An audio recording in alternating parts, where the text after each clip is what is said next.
انہوں نے شکریہ بھی ادا کیا، اس میں کوئی شک نہیں ہے. لیکن ہوا یہ کہ کچھ مہینوں کے بعد جب انہوں نے صادق منو صاحب سے کانٹیکٹ کیا کہ میرا کوئی ڈپازٹ کا ٹارگٹ تھوڑا کم پڑ رہا ہے، اگر ایک تھوڑی سی رقم عنایت ہو جائے تو میرے برانچ کا ٹارگٹ ہو جائے گا اچیو. تو انہوں نے بڑی رکھائی سے جواب دیا کہ یہ سارے معاملے میں نہیں دیکھتا ہوں، یہ میرے بیٹے دیکھتے ہیں، آپ ان سے بات کی جا کے. یہ تو اونچے لیول کے قصے ہیں. نیچے لیول بھی ایسی قسم کے قصے بھرے میں. ایک صاحب کا ذکر ہے کہ وہ ان کو معلوم یہ ہوا کہ انعام صاحب کے تعلقات جو ہیں آرمی ایئر فورس میں ہیں، تو پیچھے پڑ گیا کہ میرے بیٹے کو ملازمت دلوا دیں. تو کہیں گے پھر یہ تھا کہ روزانہ صبح کو 9 بجے میرے ساتھ ساتھ وہ بینک پہنچتے تھے کہ جی آپ کے دیدار کو حاضر ہوا ہوں. تنگ آ کے جو پی ایف کے ریکروٹنگ افسر صاحب تھے ان کو میں نے ریکویسٹ کی اور کسی نہ کسی طرح سے تگڑم لڑا کے ان کو میں نے وہاں پہ جاب دلوا دی ان کے بیٹے کو. اور جب تک جاب نہیں ملی وہ صاحب ڈیلی آتے رہے کہ آپ کے دیدار کے لیے حاضر ہوا ہوں. جس دن اس لڑکے کو اپائنٹمنٹ لیٹر ملا انہوں نے اسی دن سے آنا بند کر دیا. شکریہ ادا کرنا دور کی بات ہے. تو انعام صاحب لکھتے ہیں کہ پھر یہ ہوا کہ جس دن سارے لڑکے جو سلیکٹڈ لڑکے تھے وہ جا رہے تھے، ان کو لینے گاڑی آ گئی تھی، لسٹ میں اس بچے کا نام تھا. تو میں نے جس ساتھ سے کہہ کے رکھوایا تھا تو میں نے ان سے کہا کہ بھائی آپ ایسا کریں کہ ایک دن لسٹ کو روک لیں، اس کو بعد میں بلوا لیے گا. تو لسٹ دیکھ کے جب سب بچے بٹھائے گئے اس بچے کو اتار دیا کہ بھی آپ کا لسٹ نام نہیں ہے. تو کہیں گے شام کو دوڑے دوڑے وہ سب پھر آ گئے کہ جی بڑا غضب ہو گیا، میرے بچے کو انہوں نے اتار دیا گاڑی سے. یہ تو کسٹمر کے رخ ہیں جن کے اوپر ہم اپنی زندگی تباہ کیے رکھتے ہیں.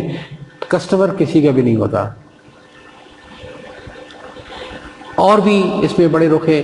اچھا ان کے ذاتی تعلقات بے پناہ رہے کیونکہ شکار کے بڑے شوقین تھے، راولپنڈی مقیم تھے. تمام کے تمام بڑے بڑے جو وزراء، سفراء اور اسپیکر وہ سب ان کی دوستیاں تھیں. پورے پاکستان میں گھومے پھرے اور انہوں نے لوگوں کو بہت قریب سے دیکھا. شکار کے صورت پہ انہوں نے سندھ کے ان بڈیروں کو دیکھا. جن کے کمرے میں گئے تو ان کے بستر پہ جو جتنے بھی جھالریں لٹکی تھی ٹھوس سونے کی تھیں، کہ ان کو کھانا سرو کیا، چائے سرو کی گئی، کراکری اور چمچے سب سونے کے تھے اور وہ تمام کے تمام ٹھوس سونے کی تھی. وہ سندھ کے ایک بڑے اچھے بڈیرے اور جو پیر بھی تھے وہ زمیندار کی بات کر رہے ہیں. پھر انہوں نے وہ وقت بھی دیکھا شریف لوگوں کا کہ جب بیچارے آئے ان کے اسپیکر سے، ان کی اسپیکرشپ ختم ہوئی ہے تو ان کے پاس رہنے کا ٹھکانہ نہیں تھا. تو کہیں گے میرے پاس تھا ایک مکان بکا ہوا تھا تو میں نے اپنے ذاتی پیسوں سے ان کو پیسے دیے کہ آپ کچھ کر لیجیے اپنا نام. یہ وہ تھا جو کہ اسپیکر تھا. یہ سارے قصے آپ کو زندگی اس میں ملیں گے. اس میں 2 3 چیزیں بڑی عمدہ ملیں گی آپ کو، اور وہ یہ کہ کسی کی ظاہرہ اس پر نہ جائیں. اس میں اتفاق سے ایک آدمی کا قصہ دیا ہے کہ معلوم ہوا کہ آسٹریلیا سے ایک بہت بڑے ٹریڈر آ رہے ہیں جو یہاں پہ بڑے پیمانے پہ ایکسپورٹ کریں گے. اخبارات میں اشتہار چلنے شروع ہو گئے کہ بہت بڑے آ رہے ہیں، ہر طرح کی ہلچل مچ گئی. وہ آئے، انہوں نے اپنا آفس اسٹیبلش کیا. ہیڈ آفس سے پریشر آیا بھی اس جا کے اس ٹریڈر سے ملو، اتنے بڑے کام کر رہا ہے سارے. تو کہنے لگے، پھر میں نے ٹائم لیا، میں گیا تو وہاں کے جو نقشے کچھ اور تھے، اور نقشے یہ تھے جناب کہ میں جب اترا ہوں تو ایک بڑی خوبرو لڑکی نے مجھے وہاں پہ گاڑی سے ریسیو کیا، لا کے دوسرے کمرے میں بٹھایا. وہاں ایک اور لڑکی آئی میرے پاس اتنی حسین، اس نے مجھے کافی پیش کی، میں انتظار کرتا گیا. پھر تیسرے کمرے میں لے آ گیا، وہاں ایک اور لڑکی ملی، اس نے مجھے جوس پیش کیا اور ایک عجیب سا ماحول تھا. اور بڑی مشکل سے وہ صاحب تشریف لائے بعد میں. اور کہیں گے اس میں یہ تھا کہ 6-7 فون رہے تھے. اس زمانے میں موبائل فون نہیں تھے، لینڈ لائن تھے، کہ 6-7 لائن لگی ہوئی تھی اور ہر 2 منٹ کوئی گھنٹی بچی تھی وہ اٹھاتے تھے اور کہتے ہیں بھائی میں نے 2 کروڑ کے بھیج دیے ہیں، بھائی 4 کروڑ کی ایلسی کھل گئی وغیرہ وغیرہ. تو کہہ لیں جو صاحب تھے ہیڈ آفس کے وہ میرے ساتھ تھے اور وہ بڑے ایکسائٹڈ تھے اور میں بڑی تھا کاشس ہو گیا کہ آدمی صحیح نہیں ہے. لیکن ہیڈ آفس کا پریشر تھا. بعد انہوں نے اپنا کوئی چھوٹا موٹا اکاؤنٹ کھولا، بعد میں او ڈی کی ریکویسٹ کی اور انہوں نے دینے سے انکار کر دیا. بلکہ جو انیشیل ڈپازٹ 50,000 کا آیا تھا اس کے ساتھ ہی جب بیلنس کم ہو کے 230 روپے رہ گئے تو بغیر ہیڈ آفس کو کانفرنس کے لیے ہوئے انہوں نے اکاؤنٹ کو کلوز کیا اور 230 روپے کا پیڈر بنا کے وہ بڑے بڑے کروڑ پتی ارب پتی جسے ٹریڈر کو بھیج دیا. وہ بڑے ناراض بھی ہوئے، آپ نے جلد بازی کی اور 4 دن بعد اخبار میں خبر تھی کہ وہ آدمی ایک فراڈ تھا اور چھوڑ کے چلا گیا. بینک والوں کو آفرز بھی اچھی چیز ملتی رہتی ہیں. اس میں اتفاق سے خود نے اپنا بھی ذکر کیا ہے کہ جیسے میں نے صادق منو کا آپ کو بتایا ویسے ہی فاروق سہگل صاحب کا بھی تھا کہ ان کو بھی جب زمین کی ضرورت تھی تو ان کو بھی ہیڈ آفس نے ان کو ہدایت دی کہ ان کی زمین تلاش کر دو. تو کہہ لیں میں نے پورا زور لگا دیا اچھے طریقے سے اور بڑی مشکل سے کئی دنوں میں جا کے جو زمینیں تھیں وہ تمام لوگوں کو بٹھا کے معاملے کرا کے زمین دلوائی. تو کہہ لیں کہ پھر وہ اتنے میرے ممنون ہوئے کہ انہوں نے مجھے آفر کی کہ تم جتنی بھی سیلری لے رہے ہو مجھے اس سے مطلب نہیں ہے بینک میں تم کو اس کی 3 گنا سیلری آفر کرتا ہوں میں تم کو اس کی 3 سیلری آفر کرتا ہوں، تم کل سے میری جاب پر آ۔ انعام صاحب کا کہنا یہ ہے کہ میں نے کچھ ایک لمحہ بھی سوچے بغیر ان سے بڑی پولائٹلی معذرت کر لی کہ صاحب یہ میرے لیے ممکن نہیں ہے۔ ان کا آخر کیوں؟ کہیں گے میں پھر اس طریقے سے آپ سے آنکھوں میں آ کے ڈال کے بات نہیں کر پاؤں گا۔ یہ تو ہوتا ہے آفر ٹھکرانے والوں کا، اور ایک آفر ایکسیپٹ کرنے والوں کو سن لیا۔ ایک آفر ان کو اور ملی تھی، وہ بھی انہیں ٹھکرائی تھی۔ اس میں کیا بنا؟ ایک اپنے کسی صاحب کا ذکر کرتے ہیں، اسلم صاحب کا، جو اچانک کینیا میں گئے، ان کی قسمت پلٹ گئی اور راتوں رات وہ ملٹی ملینر ہو گئے، ان کی بہت ساری کمپنیاں بن گئیں، ہر فیلڈ کے اندر معلوم ہو گیا تھا۔ تو بڑی شہرت ان کی پاکستان میں کہ کینیا کیا گئے، ان کی تو قسمت ہی کھل گئی ساری، اور آئل کمپنیز بھی ہیں، کنسٹرکشن بھی ہیں، یہ بھی ہیں، وہ بھی ہیں۔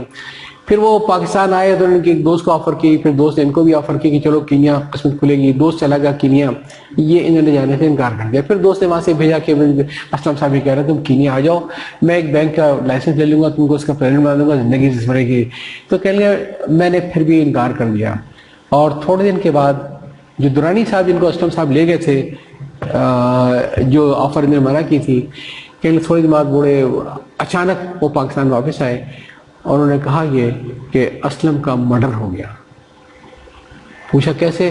تو کہیں گے بیسیکلی وہاں کے جو حکمران تھے ان کا وہ فرنٹ مین بنا ہوا تھا، اور جو بھی کام کر رہا تھا وہ حکمرانوں کے فرنٹ مین کے طور پہ کر رہا تھا کینیا کے، اور اس میں ان کو کمیشن ملتا تھا۔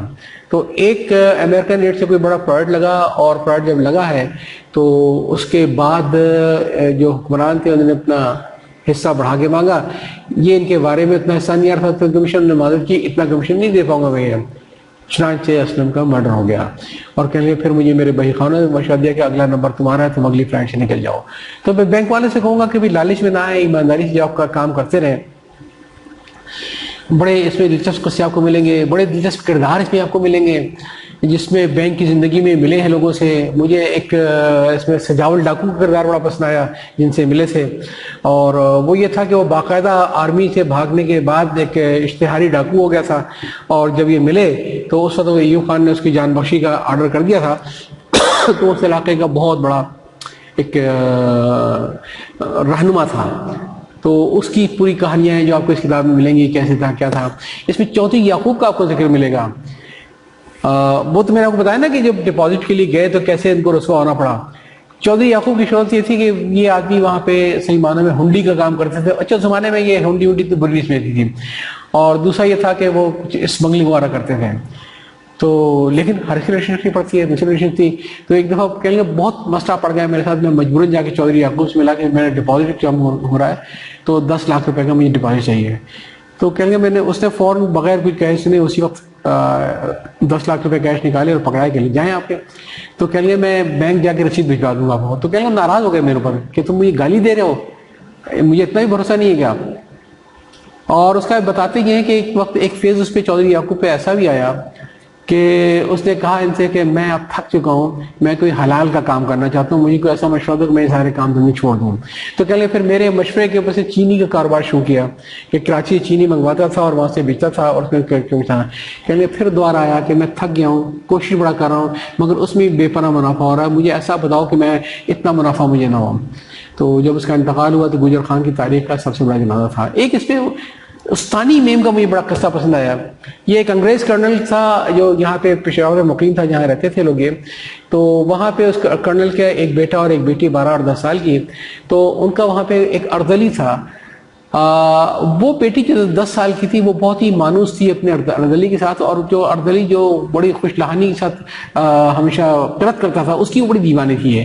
تو جب بھی وہ تلاوت کرے اور قرت کرے تو وہ جا کے وہاں کھڑی ہوئی سنی شروع ہوتی تھی، اور یہ سلسلہ چلتا رہا۔ پھر وہ کرنل واپس چلا گیا اور برطانیہ، وہاں سے یہ لڑکی 12 سال کی ہو گئی، اور 12 سال کی ہو گئی تو وہ اپنے گھر سے بغیر بتائے چھپ کے بھاگ گئی۔